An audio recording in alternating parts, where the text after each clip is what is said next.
A gente falou na semana passada, por falarem sempre atentos, a gente falou na semana passada sobre um caso inacreditável, descabido, né, e inaceitável na minha modesta opinião. Há praticamente 2 meses, porque quando falamos na semana passada eram 54 dias, mas a gente ainda deve estar completando aí quase 60 dias, que ocupa um leito do Hospital Municipal Souza Aguiar, o autônomo Manuel Furtado. Ele foi atropelado no dia 20 de agosto, hoje é dia 18 de outubro, teve uma fratura exposta na região da coxa e do quadril, foi levado para o Hospital Souza Aguiar, que é a maior emergência da cidade, do Brasil, alguns dizem que é da América Latina, não sei se continua sendo, mas se não é uma das maiores certamente, e ele está lá aguardando uma cirurgia desde então. Um autônomo que tem esposa, uma filha de 4 anos, que não vai para casa há quase 2 meses, que pode pegar uma infecção no hospital, que está ocupando um leito no hospital, que está deixando de conseguir sua renda, que ele é autônomo, não tem carteira assinada.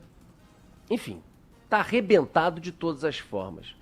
E simplesmente, quase 2 meses depois, até agora, ele ainda não foi operado. Num hospital com essa complexidade, num hospital com essa magnitude da rede municipal. E semana passada, de forma muito veemente aqui no ar, eu cobrei o secretário municipal de saúde, Daniel Sorães, que através de sua assessoria entrou em contato com a gente, está no ar agora para conversar sobre esse assunto. Secretário, antes de perguntar sobre o caso do Manuel, que vocês enviaram a nota e óbvio que eu quero que na sequência o senhor atualize quando que finalmente chegaremos ao fim da Via Crucis do Manuel, que está nos ouvindo agora de dentro do hospital. Eu sei que o senhor assumiu aí em janeiro, mas já estamos em outubro. É aceitável, na sua opinião, secretário, que alguém fique dentro de um hospital como o Souza Aguiar, podendo pegar uma infecção bacteriana ou o que foi? As pessoas morrem com infecções em hospitais, a ocupação do próprio leito e por aí vai. É aceitável que alguém fique quase 2 meses dentro de um hospital da Prefeitura do Rio de Janeiro aguardando uma cirurgia depois de ter sido atropelado, secretário? Bom dia. Bom dia. O caso não é um caso bastante complexo. Toda a equipe do hospital está mobilizada desde o início em relação a isso. As equipes de ortopedia, primeiro ele internou no Hospital Lourenço Jorge, teve que ser transferido para o Hospital Souza Aguiar. É uma fratura extensa de fêmur e o Manuel é um paciente que necessita de alguns pinos especiais. Foram 10 pinos que foram produzidos, tiveram que ser produzidos em São Paulo, então são pinos especiais devido ao tamanho do Manuel e o tipo de fratura.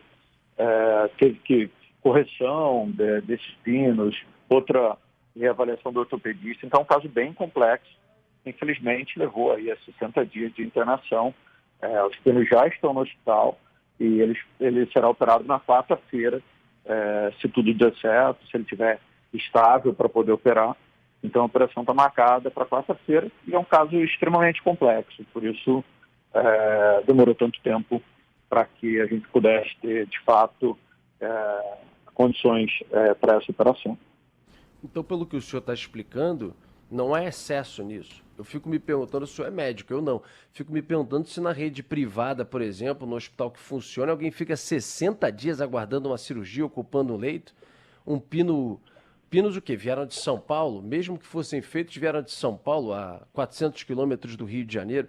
E mais, quando a gente soube do caso pelo Manuel, nem retorno ele tinha, nem contato, sim, concreto. E aí, quando nós falamos, de repente os pinos começaram a chegar, e não sei se a cirurgia está marcada para agora, parece que quarta-feira, porque também ele ainda não tem a confirmação, mas a nota de vocês diz que ele será operado agora, essa semana, é isso? É isso, ele será operado na quarta-feira, os pinos chegaram, e a maioria das unidades privadas não conseguiria fazer essa operação. É uma operação muito complexa, é um paciente bastante grande, então não é um pino convencional, precisou ser produzido. Então, a maioria das unidades privadas não conseguiria fazer essa operação. Felizmente, o Hospital Souza Aguiar tem essa capacidade e os pinos já foram produzidos do tamanho adequado para o paciente. E o paciente será operado na quarta-feira. Bom, secretário, eu sempre digo, e às vezes o cobro no ar, e continuarei fazendo, porque, enfim, é uma função que o senhor está como secretário de saúde, com a rede desse tamanho e com uma complexidade muito grande que envolve a vida das pessoas, mas sempre abriremos aqui o microfone para que o senhor, obviamente, se coloque, fale, dê as explicações, né? Eu confesso que... Rodolfo, é um período muito duro para a Secretaria de Saúde, né? Não é um período nada simples. A gente sai de uma pandemia de proporções imensas.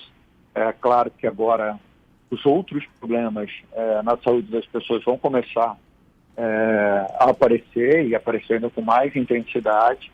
Pessoas que estavam há anos esperando cirurgias eletivas, que não conseguiram fazer, estão chegando na urgência e emergência. Pessoas com problemas gravíssimos de acompanhamento ao longo desse período. Então agora vai ser um novo desafio, né, com a redução do número de casos de Covid-19, avançar no tratamento, nas cirurgias, em todas as outras áreas da Secretaria Municipal de Saúde. Não vai ser fácil, mas é um período que com certeza a gente vai conseguir superar. Bom, primeiro só para voltar aqui no ponto que eu estava, assim, lembrar que a coisa só passou a andar, ou pelo menos para ele, Manuel, depois que a Band News FM falou. Então, se havia esse envolvimento, secretário, se havia esse envolvimento de tentar resolver a questão do Manuel, esse envolvimento não foi em nenhum momento levado a ele, né? Comunicado a ele. Ele não foi envolvido no processo e não sabia. Segundo, enfim, o senhor está colocando a complexidade, a dificuldade de comprar os pinos, de se resolver a situação. Obviamente é a sua versão, mas para quem daqui observa um atropelamento como esse, com uma lesão de uma fratura exposta e alguém ficar ocupando o leito de um hospital por 60 dias, causa obviamente perplexidade, como causou em diversos outros ouvintes da Band News FM que continuam mandando mensagem para cá. Mas como eu disse, o senhor sempre terá aqui, independente de divergências e de críticas, sempre terá aqui microfone aberto para falar em nome da Secretaria e das coisas que acontecerem dentro da Secretaria, dos hospitais da Secretaria de Saúde. Né? Agora, cirurgia, então, marcada para quarta-feira. A Band News FM falou sobre o assunto na quinta da semana passada, se eu não estou errado. Pinos que foram produzidos em São Paulo. Secretário, com relação à máscara, como é que estamos nesse momento de vacinação com segunda dose ou imunização completa? O senhor já tem perspectiva se vai abrir mão realmente da máscara, como o prefeito aí anunciou, de que com 65% tiraria a obrigação em ambientes abertos e por aí vai? Rodolfo, a gente tem um planejamento, né, validado pelo nosso comitê científico. Esse planejamento envolve aí uma análise complexa dos nossos indicadores. Então, hoje a gente tem a menor taxa de transmissão de Covid-19 desde o início da pandemia. A gente tem o menor número de pacientes internados por Covid-19.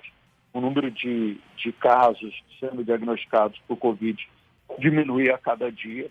E de cada 100 exames para Covid que a gente realiza no município do Rio de Janeiro, só 4 têm sido positivos. Então, a gente tem um índice de positividade dos exames muito baixo, o menor também, desde o início da pandemia. Isso dá segurança para a gente continuar avançando nas etapas de abertura. Então, hoje a gente já pôde liberar cinemas, teatros, para 100% da ocupação, mas ainda utilizando a máscara. A máscara é uma proteção importante na transmissão da Covid. E a gente vai começar essa liberação quando a gente alcançar 80% dos adultos vacinados com 2 doses ou 65% da população total. Isso deve acontecer na próxima terça-feira para locais abertos. Então, ainda vai ser necessário manter a máscara para local fechado. E a gente só vai liberar as máscaras em locais fechados se os indicadores continuarem melhorando, como estão, e se a gente tiver toda a nossa população vacinada. Então, tudo vai depender, obviamente, da adesão do carioca à segunda dose da vacina para a Covid. E estádio, secretário, tem previsão só com 65% também ou mais da população vacinada? Agatha, não ouvi pergunta, pode repetir, por favor? em estádios de futebol, você já tem previsão para liberação do público total, só com 65% da população vacinada ou mais? Exato. O estádio ele depende ainda de avanço na cobertura vacinal, então chegando em 65%. Hoje o estádio tem permissão para 50%.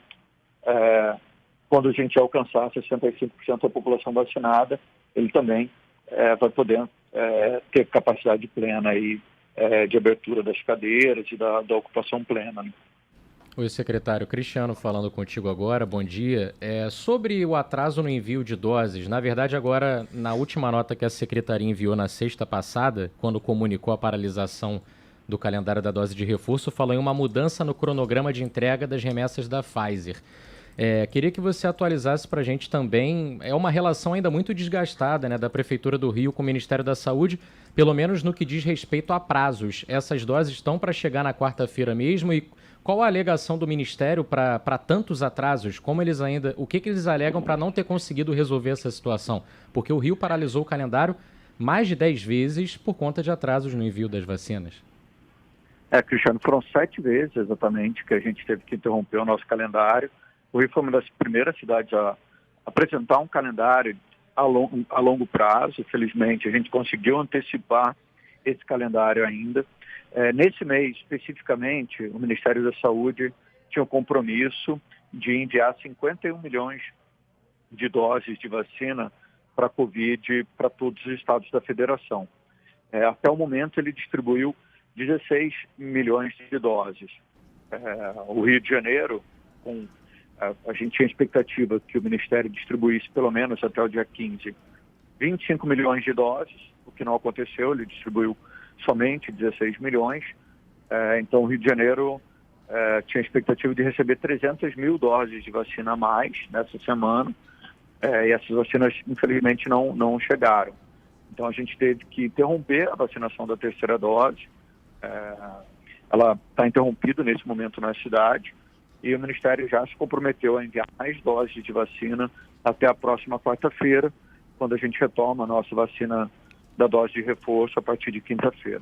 Me lembro que você chegou a comentar em uma entrevista ao Band News TV há alguns meses, talvez setembro, sobre o término de contrato do Ministério da Saúde com alguns institutos produtores de vacina. Acho que na ocasião foi mais falado sobre o Butantan, que produz a Coronavac, e a possibilidade de, em caso de continuar havendo esses problemas de logística por parte do Ministério da Saúde, a própria Prefeitura assumir a frente, fechar contrato para poder comprar diretamente as doses. Essa possibilidade, ela ainda existe? Não sei se funciona da mesma forma com a Pfizer, por exemplo, que é a mais usada agora. Em que pé que está isso ou já está descartado? Os principais produtores multinacionais não negociam com entes subfederados, né, subnacionais. Então a Pfizer, a AstraZeneca, a Moderna, elas só negociam vacina com a federação, com o Ministério da Saúde. Então não houve essa opção, e também foi uma decisão do Conselho dos Secretários Nacionais de Saúde em fortalecer o Programa Nacional de Imunizações. Mas a gente já sabe que o ano que vem é um ano que a gente vai precisar de muitas doses de vacina. Todas as pessoas certamente terão que fazer o reforço, a dose de reforço, no ano que vem. E a gente espera fazer essa dose de reforço aqui na cidade do Rio de Janeiro, junto com a vacina da gripe. Então, no ano que vem, a gente espera estar revacinando aí toda a população, e a gente já está em tratativas com o Ministério da Saúde para que ele organize esse processo de compra e possa, de fato, realizar essa distribuição de maneira organizada. E, a princípio, o Ministério já está em uma negociação bem avançada com a Pfizer, também com a AstraZeneca, com a produção de IFA nacional pela Fiocruz, e também na compra de IFA importado. IFA é aquele princípio ativo da vacina. Então também já tem esse avanço aí nessa negociação. Então, a princípio, o Ministério da Saúde está se organizando para o próximo ano a gente não ter nenhuma falta de vacina, não ter escassez de vacina como a gente viveu nesse ano de 2021. Se a gente tivesse acelerado esse processo de negociação lá atrás, se o Ministério da Saúde tivesse se antecipado nessa compra, talvez a gente já tivesse com a economia liberada e com as pessoas já uma vida um pouco mais normal, e talvez a gente não tivesse perdido tantas vidas como aconteceu. Queria agradecer ao secretário municipal de saúde, Daniel Sorange, que acabou tratando de outros assuntos aí. Também difícil não falar sobre pandemia, sobre máscara, sobre vacinação no meio do que a gente está vivendo. Tem a ver com tudo, com as liberações, com a vida de cada um de nós hoje, né? Mas, obviamente, o gancho, enfim, a motivação da entrevista com o secretário foi em torno do caso do Manuel Furtado, nosso ouvinte, que está lá no Souza Guerra há quase 60 dias e que, segundo o secretário, será operado esta semana. E os pinos já chegaram, eram pinos especiais que foram preparados de acordo com o peso, o tamanho dele, em São Paulo, e que por isso a demora, segundo o secretário, a cirurgia sai essa semana agora. Obrigado, secretário, pela entrevista aqui na Band News FM. A gente lamenta muito a situação do Manuel, mas é um caso grave, e o hospital também precisa melhorar essa comunicação com o paciente para que a gente tenha o paciente tranquilo para poder fazer a operação e com qualidade, como o trabalho que normalmente o Hospital Souza Guerra realiza. Obrigado, secretário. Fico mais aliviado com essa tua última palavra, porque em determinado momento aqui, eu já até falei disso algumas vezes, né? Fica a impressão de que tá tudo certo, tá tudo lindo, maravilhoso e que, né, o Manuel é que o errado na história. Então, óbvio que houve, sem dúvida alguma, a começar pela comunicação e o tratamento a ele, senão não teria procurado a Band News FM, claro que não teria procurado a Band News FM, no caso em si, sobre o andamento de todo o processo dentro do hospital, né? Mas agradeço pela entrevista aí aqui na Band News FM. Até a próxima. Obrigado, Rodolfo. A gente está muito longe de estar tudo lindo e maravilhoso, Rodolfo. Talvez a gente esteja um dos momentos mais difíceis da Secretaria Municipal de Saúde, não só na gestão central, mas também na gestão das unidades hospitalares. Eu espero que a gente supere esse momento e cada vez a gente esteja mais perto aí de um sistema de saúde com mais qualidade. Obrigado, tá? Um abraço, obrigado a você. Até a próxima oportunidade.